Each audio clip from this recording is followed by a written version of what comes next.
Hello, everybody. This is JD. Today I'm going to talk to you about a couple things. One, my vice presidential candidate,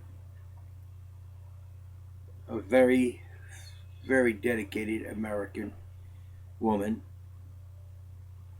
Deidre, and I'll try to get her to do some videos so you could all meet her.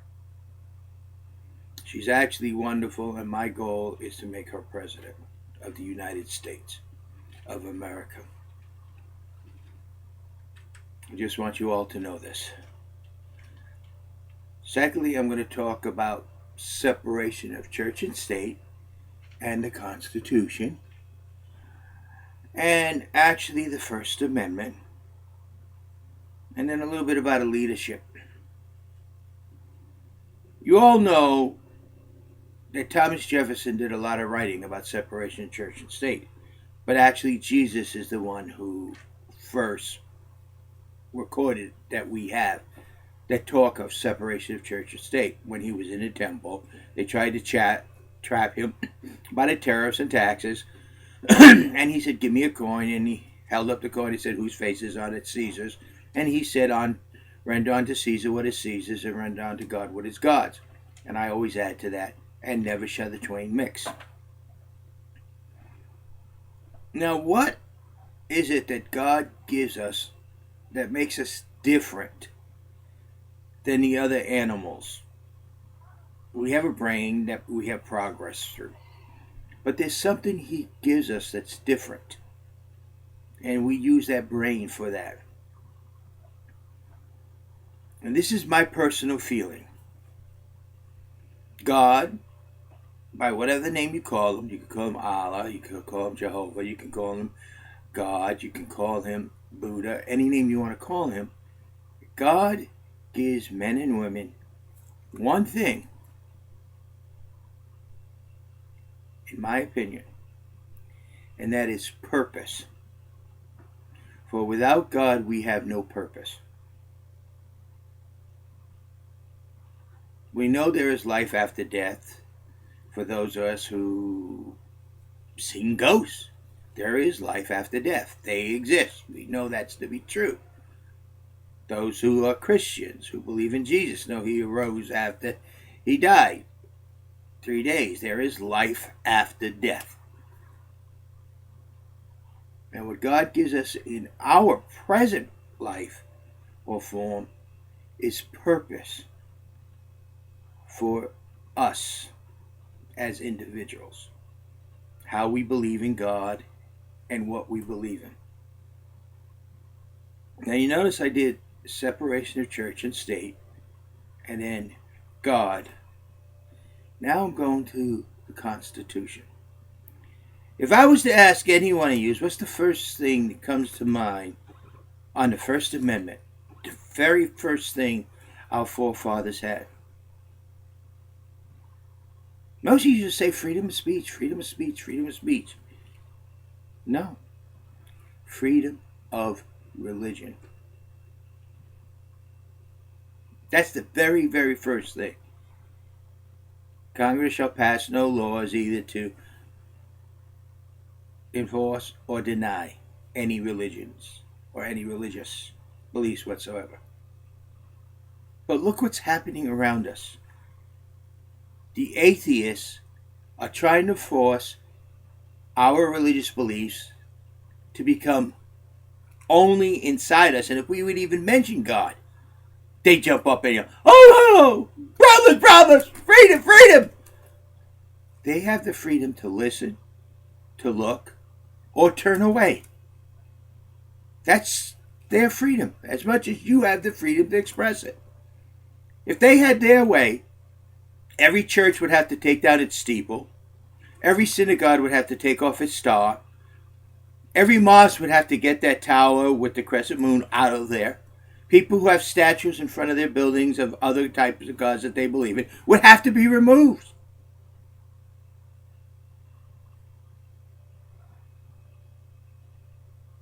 But you see, the Constitution says the majority shall rule without hindering. Hindering would be you take that atheist Atheists grab him by his head, say, look, that's a church of God. That's God. He exists. He's real. That is hindering. The truth is, if he goes down the street that this church is on and he don't like it, go to the next street over. I mean, it's like there are some very, very, very strong religious people. They go into museums and there's things that upset them. They walk past it. They don't enter that area because of their beliefs. They're not forced to go in and look at things that they may disagree with. When people go through the cities that are totally man-made and where there's nothing but cement and buildings, they don't go and say, oh, you got to tear these buildings down and put some grass and stuff in there because I can't see nothing that God created. Do they? So those two people who are trying to remove what people believe and what people enjoy in their religious freedom have to start standing on the First Amendment and tell the government to shut up. You have no authority. If a township wishes to start their meetings with prayer, the federal government has no authority. If a state courthouse wants to put the 10 Commandments in front of it, the federal government has no authority. It's true.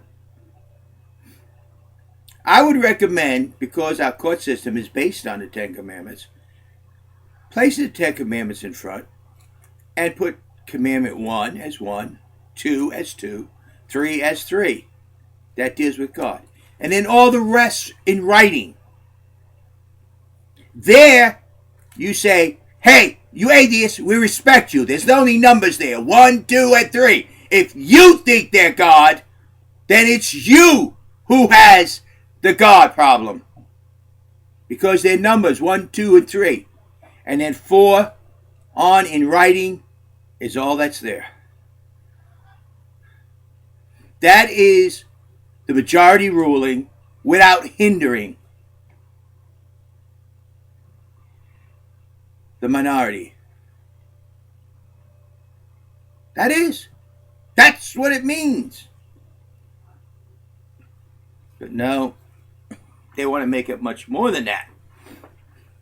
Well, sorry people, I am a man who truly believes in God, and how many times I wished I could live my life like Jesus and be as forgiving and trusting. I do not judge people because I leave that to God, because I do not wish to be judged as I judge. So, what else is there to talk about? Let's talk a little bit about leadership. Have you been listening to the president for the past 10 years? First 4 years, everything that was wrong, that didn't work, was Bush's fault. Bush's fault. It was Bush's who caused it. Not the president. Not him. No, he got these problems handed to him. It's Bush's fault. Now we're in his second term, and it's, well, I didn't know. It's not my fault. I was told this. It's not. He has no idea of what leadership is. Reagan, definitely, and great presidents before him, always put where leadership responsibility is. Do you know what that is? The buck stops here. When you are a leader, you're responsible for everything that is underneath you. It could be the most remote thing. let's say some private, he's commander-in-chief of the army, some private in some country does some terrible thing, he is responsible because he is the leader. He is the man in charge. It was his responsibility to make sure that that did not happen. And it's to be treated as such.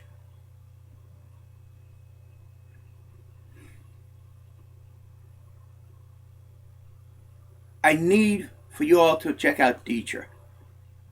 She is a wonderful lady, and we both are very strong believers in this country. And we know it has to be fixed. We are of no political party, but yet all. We are of no one group, but yet all. And we both truly believe the president must be a leader. And with that becomes the responsibility. Now, how many times have you heard me say every day at dinner, I will ask God, did I do something today to make your life better?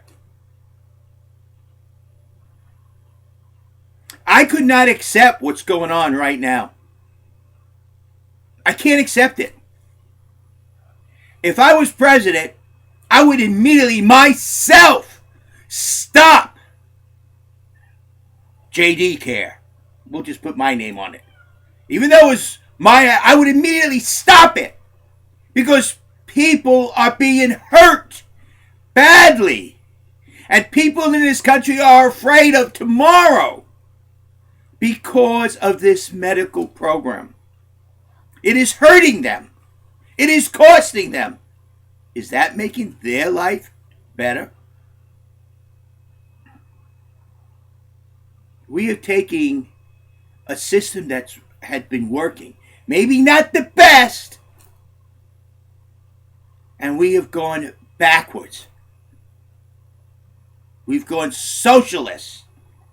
And socialist is not free. It never has been and never will be. We're going to put areas in this country where there will be no medical. Because the programs can't accept them. We are creating a medical nightmare. And how dumb can this president be? And I got to use the word dumb now. I thought he was an intelligent man, but now he is an idiot. In my opinion, he is probably the stupidest president that ever been elected. It's my opinion. He was given an opportunity to completely fix this program, and nobody knew there was a problem. But because of his stubbornness, and the Democrats' stubbornness, going nose to nose, head to head, toe to toe against the Republicans, they rolled out the program that was not ready. And the nightmares it is creating for the American citizen. They had an opportunity to give it a little bit to the Republicans, gain a ton of PR, make the Republicans think they won, when actually they totally lost. But instead, they went nose to nose, head to head, toe to toe, and now you got this present insurance program that is messing over everybody all around the country.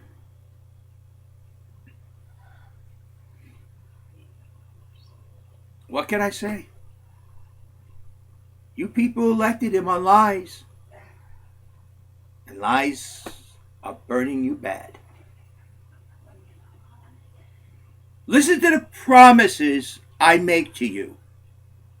I have promised to bring your voice to Washington, D.C. I have promised that Congress will work for you.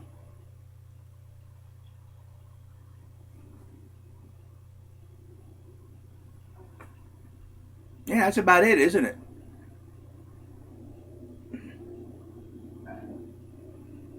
Think about it.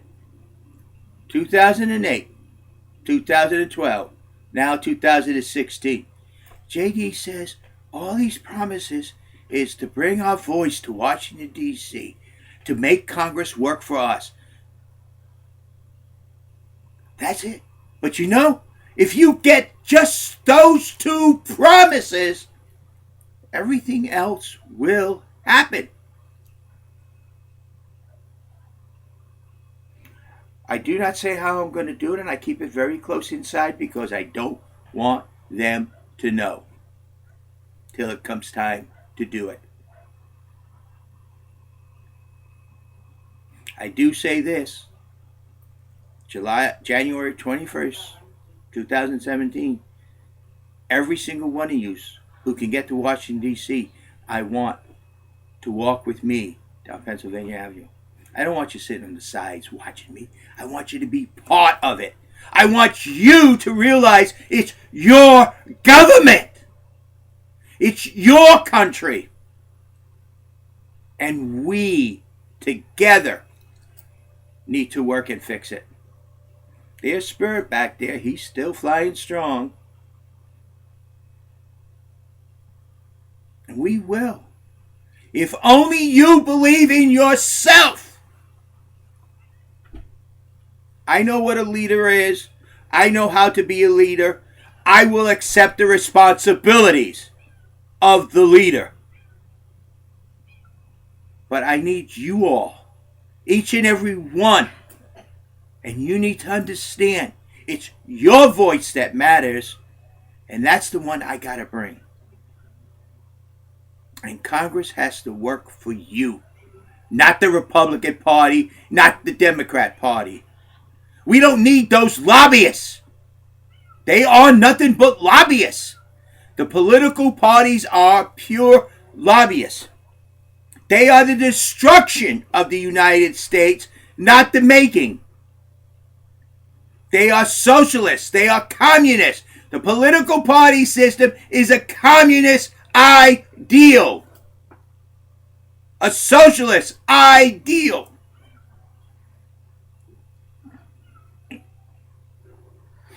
Maybe I ought to write a book. Socialism in the United States. It doesn't matter which group. You take the Republican Party, you take the Democrat Party, you mix them all up and you have them squirt out what they are. They still sound the same. One man said, there's not a dime's difference between the Republican and Democrat Party. And he is very right. It's in one of my writings. It's in a lot of them. George Washington said, a political party, is a means in which the unscrupulous can rise to power. George Washington did not believe in political parties. He was strongly against them. And he was extremely religious. And he was a leader. I can't tell you any more. All our great presidents believe in God. All our great presidents accepted the responsibility. All our great presidents went against the political party. So, maybe they belonged, but once they got into office, they kind of, wham, caught the political parties off guard. The thing is, you got to understand, you, the American people, are the government. You, the American people, are the country. I can lead, but unless you come along, there's nothing. It's your country. It's your life. And look at how the government is messing it up and what they are doing to you.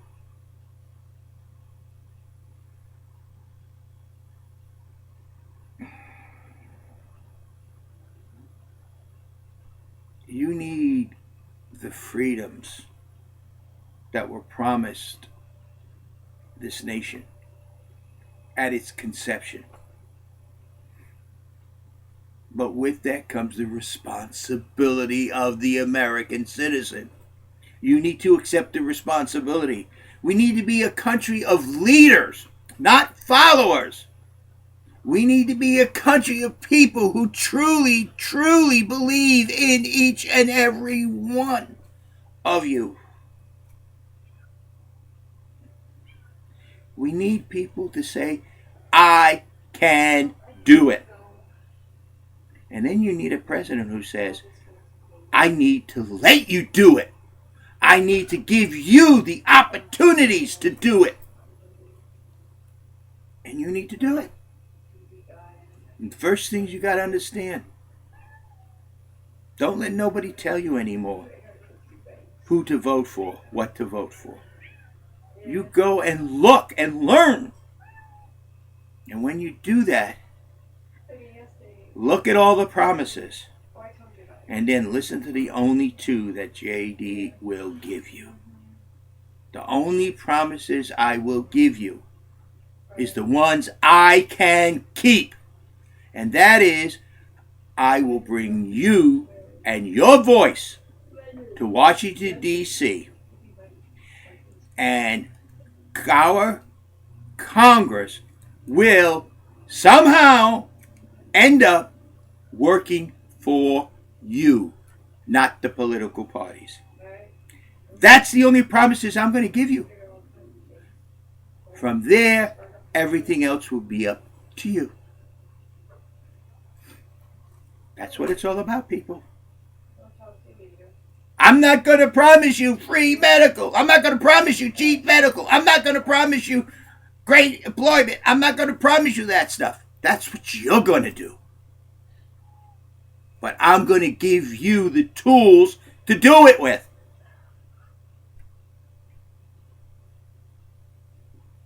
Because the government's going to end up working for you, not the Democrats or the Republicans. And I'm going to tell you, they're going to hate me. I'd say the first 2 years, Congress is going to hate the living daylights out of me. Remember, Congress works for you. Congress is like a mall. All the states send their representatives. The building belongs to me as president. And as the landlord, I will start executing my authority. There's 2 tools I have, and I will use them to the utmost. Congress will learn to do their job for the American people. They promised you they could. Well, let's put them to the test.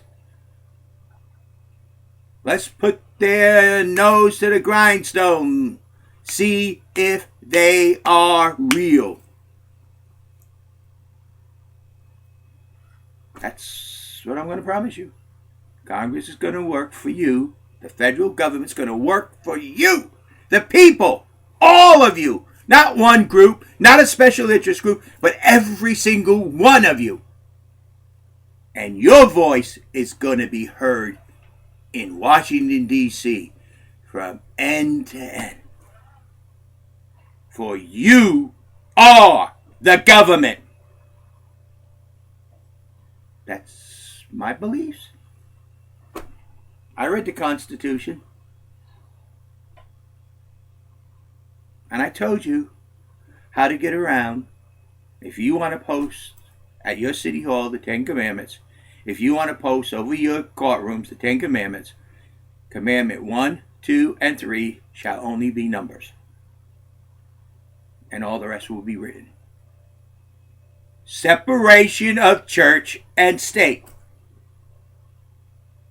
A church can post the 10 Commandments written in all 10, but a government building cannot post the words for Commandment 1, 2, or 3. They can only post 1, 2, and 3. That's called separation of church and state. That is allowing the majority without hindering the minority. That's what our Constitution is about. It's not the minority tells the majority what to do, or the majority tells the minority what to do. It is protecting the minority, but allowing the majority. Our court systems are based on the 4th through 10th Commandment. Therefore, they can be posted. But you cannot post the writings of 1, 2, and 3. That is for God, and that shall be separate. Well, that's what JD is about. As president, I will not and never let God become part of Caesar. Caesar will be rendered unto Caesar, God will be rendered unto God, and never shall the twain ever mix. All Thomas Jefferson's writings is all about that and the flaws of when God and government mix. You have a nice day. This is JD. If you want your voice in Washington, D.C., if you want Congress to work for you, not the political parties, believe what I say here, and I'll try to get Deetra to do some videos for you. She is a wonderful woman. She'll make a great vice president, and sad to say this, but after me, she'll make probably even a greater president. One of the greatest we'll probably ever see. So, you think about that, because this country needs a leader. People who believe in you, and people who will stand up for you, and people who will listen to you, and take the responsibility of their position. You all have a nice day. This is JD. I talked about a lot. Think about it. You're going to find out I'm pretty doggone hitting everything the nail on the head. You decide. Do you want a man to represent you and everybody around you? Or do you want someone who is nothing but a political puppet? Thank you. This is JD.